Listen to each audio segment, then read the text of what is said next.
جاءكم العلم وكتاب مبين صدق اللہ العظیم۔ اسٹیج پہ تشریف فرما محترم محمد حبیب احمد صاحب، ناظم مدرسہ ریاض العلوم، حضرت مولانا سید شاہ سرور بیابانی صاحب قبلہ سجادہ نشین بارگاہ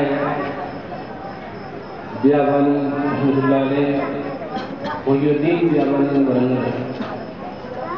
جناب عبدالحمید رحمانی صاحب اور دیگر معزز علماء دین، السلام علیکم ورحمۃ اللہ وبرکاتہ۔ نور کا سایہ نہ ہوتا ہے نہ سایہ نور کا، نور کا سایہ نہ ہوتا ہے نہ سایہ نور کا، آپ ہیں عین نور، آپ کا سب گھرانہ نور کا، آپ کی نسل پاک میں ہے بچہ بچہ نور کا۔ آپ اور ہم خوش قسمت ہیں کہ اللہ تبارک و تعالیٰ نے اپنے محبوب کی محفل میں بیٹھنے کا موقع دیا۔ ہو سکتا ہے کہ یہ یہاں کا بیٹھنا ہی ہمارے لیے نجات کا سامان بن جائے، کیونکہ ہماری نمازیں، ہمارے روزے، ہمارے زکوٰۃ، یہ تمام کے تمام ہو سکتا ہے رد ہو جائے ریاکاری کی وجہ سے، دکھاوے کی وجہ سے، یا کوئی وجہ سے اگر اللہ تبارک و تعالیٰ یہ تمام اعمال کو رد کر دیا، لیکن اس کے محبوب کی محفل میں بیٹھنے کو اللہ تبارک و تعالیٰ اگر قبول کر لیا تو یقیناً یہ ہمارے لیے نجات کا باعث بن جائے۔ اللہ تبارک و تعالیٰ غفور رحیم ہے، وہ اپنے بندوں کو بخشش کے بہانے ڈھونڈتا ہے، اور یہ جو محافل ہے جہاں پر حضور صلی اللہ علیہ وسلم کا تذکرہ ہوتا ہے، آپ کی سیرت بیان کی جاتی ہے، آپ کا میلاد بیان کیا جاتا ہے، تو یہ میلاد کی برکت سے اللہ تبارک و تعالیٰ ہمارے جو بھی صغیرہ اور کبیرہ گناہ ہیں اللہ تعالیٰ غفور رحیم اس کو معاف کر دے گا۔ بزرگان دین، ایک بہت بڑے بزرگ کا واقعہ سناتا ہوں کہ آپ ایک شخص کو خواب میں دیکھتے ہیں کہ وہ نورانی تخت پر بیٹھا ہوا ہے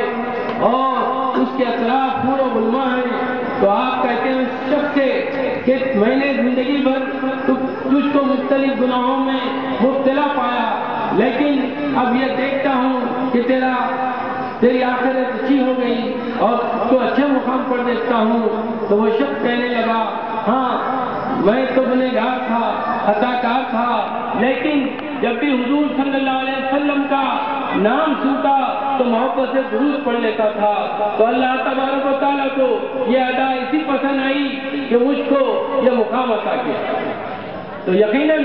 جب ہم حضور صلی اللہ علیہ وسلم کا نام سنتے ہیں، یسوع پاک سنتے ہیں، اگر عقیدت اور محبت کے ساتھ درود پڑھتے ہیں تو یہی ہمارے لیے نجات کا سامان بن جائے گا۔ حضور صلی اللہ علیہ وسلم سے سچی اور پکی محبت اور آپ کی سیرت پر چلنا ہے، نہ صرف ہماری زندگی، ہماری آخرت، بلکہ ہمارا معاشرہ اور ہمارے سماج میں جو برائیاں پھیلے ہوئے وہ بھی دور ہو جائے گی۔ آج آپ دیکھیے کہ ہر طرف بے راہبری اور گمراہی کا زمانہ ہے، لوگ مختلف قسم کے جرائم میں مبتلا ہو رہے ہیں، برائیوں میں مبتلا ہو رہے ہیں۔ اس کی اہم وجہ یہی ہے کہ ہم ان مقدس محافلوں سے دور ہوتے ہیں۔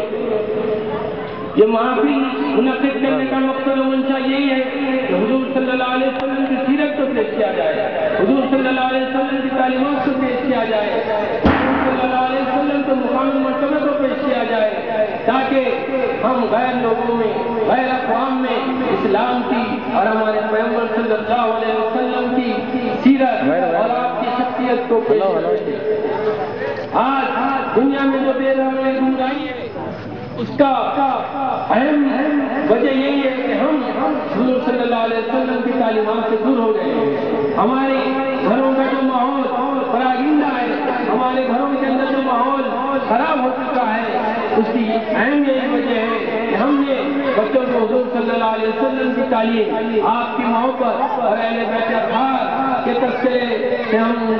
ان کو نہیں سنے۔ حضور صلی اللہ علیہ وسلم نے ارشاد فرمایا کہ تم اپنے بچوں کے دل میں میری محبت، میری آج کی محبت اور قرآن کی محبت ہے، اور بچپنے کا جو علم ہوتا ہے وہ پتھر کی ہوتا ہے. اگر ہم بدتمیزی سے بچوں کو ادب و اخلاق کی تعلیم دیں، بڑوں کی تعظیم کی تعلیم دیں اور اچھے اور برے کی تمیز اگر ان کو بتلا دیں تو یقیناً وہ بچہ صالح نوجوان بنے گا اور اس کی آخرت بھی اچھی ہوگی.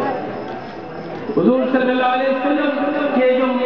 میلاد مناتے ہیں، حضور صلی اللہ علیہ وسلم کی ولادت کا ہم جشن مناتے ہیں اور یہ محافل منعقد کرتے ہیں، یہ خالی نہیں جاتے.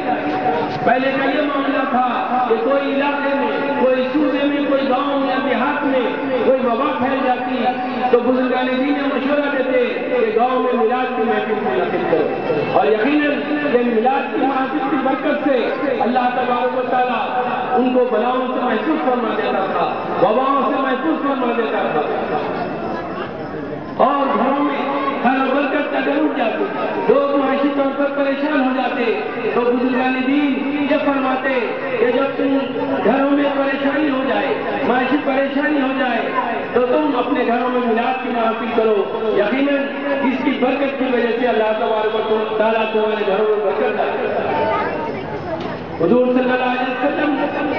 کی تذکرہ کرنا، آپ کی ولادت کا تذکرہ کرنا، آپ کی سیرت کو بیان کرنے سے اللہ تبارک و تعالیٰ ہم کو بلایات سے محفوظ کرتا ہے، شیاطین اور جنہ کے شر سے محفوظ فرما دیتا ہے، ہماری بستیوں سے